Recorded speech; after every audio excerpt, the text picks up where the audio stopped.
Halo semua, saya Putra Nanis Naga dari program studi pendidikan bisnis kelas A Stambuk 2023. Di sini saya akan menjelaskan strategi pembelajaran ekspositori dan inquiry. Baik, di sini saya ingin menjelaskan terlebih dahulu apa itu strategi pembelajaran. Strategi pembelajaran adalah metode yang digunakan untuk meningkatkan pemahaman dan hasil belajar. Oleh karena itu, pentingnya untuk mengetahui strategi pembelajaran yang efektif untuk meningkatkan efisiensi dalam belajar. Strategi pembelajaran adalah perencanaan yang tentang rangkaian kegiatan yang didesain dalam upaya untuk menciptakan tujuan pendidikan. Selanjutnya, aspek-aspek dalam memilih metode pembelajaran. Memilih metode pembelajaran yang tepat adalah penting untuk mencapai tujuan pembelajaran yang diinginkan. Berbagai aspek yang harus diperhatikan dalam metode pembelajaran seperti siswa atau peserta didik, tujuan pembelajaran, fasilitas belajar mengajar, waktu pembelajaran, dan kesanggupan guru. Pemilihan metode pembelajaran harus sesuai dengan tingkat jenjang siswa, kemampuan peserta didik, dan kebutuhan individu itu tersendiri. Kemudian tujuan pembelajaran. Metode pembelajaran harus sesuai dengan tujuan pembelajaran yang dicapai, seperti kemampuan kognitif, afektif, atau psikomotorik. Kemudian fasilitas belajar mengajar. Pemilihan metode pembelajaran harus memperhitungkan ketersediaan fasilitas pembelajaran seperti sarana dan fasilitas belajar. Kemudian waktu pembelajaran. Pemilihan metode pembelajaran harus memperhitungkan ketersediaan waktu seperti alokasi waktu yang terperinci dan dinamis. Kemudian yang terakhir, kesanggupan guru. Pemilihan metode pembelajaran harus memperhatikan kesanggupan guru itu sendiri, seperti kemampuan interpersonal dan ketepatan dalam pemilihan metode pembelajaran yang tepat. Kemudian yaitu strategi pembelajaran ekspositori. Strategi pembelajaran ekspositori adalah strategi pembelajaran yang menekankan pada proses penyampaian materi secara verbal, biasanya melalui cara materi diskusi yang dilakukan oleh guru kepada siswa. Konsepnya bertumpu pada guru, di mana segala informasi mulai dari ilmu pengetahuan, data tambahan, dan konsep yang harus dihafalkan siswa melalui itu disampaikan oleh guru itu sendiri. Berikut adalah karakteristik dan strategi pembelajaran ekspositori, yaitu pembelajaran dilakukan secara verbal atau lisan. Materi pembelajaran yang disampaikan adalah materi pembelajaran yang sudah terjadi, baik data ataupun fakta, sehingga siswa tidak perlu berpikir ulang. Kemudian target utama pembelajaran adalah mampu menguasai materi dengan baik. Dan alasan mengapa saya memilih metode pembelajaran ini adalah pada slide berikut. Alasannya itu, strategi pembelajaran ekspositori ini diciptakan karena efisiensinya dalam menyampaikan informasi secara langsung dari guru ke siswa, memberikan struktur yang jelas dan konsisten dalam pemahaman konsep-konsep baru, terutama yang abstrak atau kompleks. Selain itu, pendekatan ini sering digunakan untuk memberikan dasar pemahaman yang diperlukan sebelum siswa dapat melanjutkan ke pembelajaran yang lebih mendalam. Meskipun demikian, strategi ini cenderung kurang mengakomodasi gaya belajar individu dan juga dapat kurang mendorong keterlibatan siswa aktif dalam pembelajaran.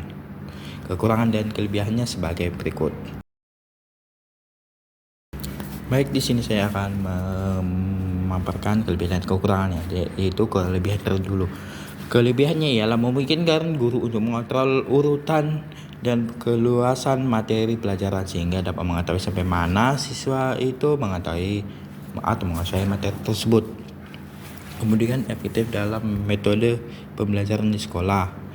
Kemudian juga membantu siswa lebih mendengar materi pembelajaran dan membantu siswa terlihat atau mengobservasi materi yang disampaikan oleh guru. Meskipun ada kelebihan tapi tidak mengurangi adanya kekurangan. Kekurangannya itu tidak mungkin melayani perbedaan karakter belajar setiap individu seperti perbedaan kemampuan, pengetahuan, minat, dan bakat serta perbedaan gaya belajar siswa.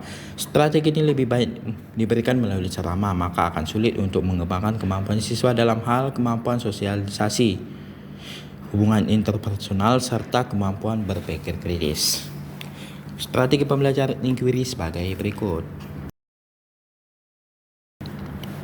Strategi pembelajaran inquiry adalah rangkaian kegiatan pembelajaran yang menekankan pada proses berpikir secara kritis dan analitis untuk mencari dan menemukan sendiri jawaban dari suatu masalah yang dipertanyakan. Proses berpikir itu sendiri biasa dilakukan melalui tanya jawab antara guru dan siswa. Strategi pembelajaran ini sering dinamakan strategi heuristik yang berasal dari bahasa Yunani, yaitu heuriskei, yang berarti saya menemukan. Pandangan konstruktif mengemukakan bahwa realitas pada bagaimana seorang mengkonstruksi pengetahuan dari pengalamannya, struktur mental, dan keyakinan yang digunakan untuk mengimplementasikan objek dan peristiwa-peristiwa. Alasan saya memilih metode strategi pembelajaran ini yaitu sebagai berikut. Alasan saya memilih strategi pembelajaran inquiry karena dibuat dengan memberikan kesempatan kepada siswa untuk mengembangkan pemahaman yang mendalam tentang materi pelajaran melalui eksplorasi aktif dan penemuan. Dengan pendekatan ini, siswa diajak untuk bertanya, menyelidiki, dan mengevaluasi informasi secara mandiri atau dalam kelompok. Hal ini memungkinkan mereka untuk membangun keterampilan berpikir kritis, seperti kemampuan untuk menafsirkan data, membuat asumsi, dan menarik kesimpulan berdasarkan bukti yang ditemukan. Selain itu, strategi inquiry juga membantu dalam mengembangkan kemandirian siswa dalam pembelajaran, karena mereka memiliki kontrol yang lebih besar atas proses pembelajaran itu sendiri. Meskipun begitu, strategi pembelajaran inquiry memiliki beberapa keunggulan seperti siswa menjadi lebih aktif, dapat mengembangkan kemampuan intelektual siswa, serta meningkatkan kadar penghayatan cara berpikir, dan cara hidup yang lebih tepat dalam situasi berbagai dunia nyata. Kekurangan dari strategi pembelajaran ini adalah sulitnya mengontrol kegiatan dan keberhasilan siswa. Strategi inquiry juga sulit dalam perencanaan pembelajaran oleh karena terbentur dengan kebiasaan siswa dan belajar. Kadang-kadang juga dalam mengimplementasikan memerlukan waktu yang cukup panjang juga. Dan kesimpulan yang bisa saya sertakan pada pembahasan ini adalah strategi pembelajaran merupakan suatu rencana yang dilaksanakan pendidik untuk mengoptimalkan potensi peserta didik agar siswa terlibat aktif dalam kegiatan pembelajaran dan mencapai hasil yang diharapkan. Pentingnya strategi pembelajaran adalah bahwa setiap pendekatan ini memiliki manfaat tersendiri.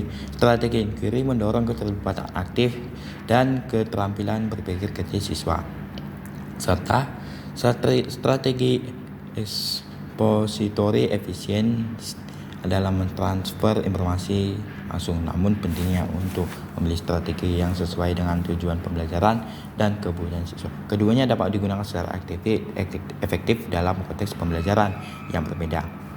Tetapi mempertimbangkan keunggulan dan kelemahan masing-masing siswa perlu untuk mempertimbangkan juga untuk mencapai hasil pembelajaran yang optimal. Saya Putra Nusnaga, terima kasih.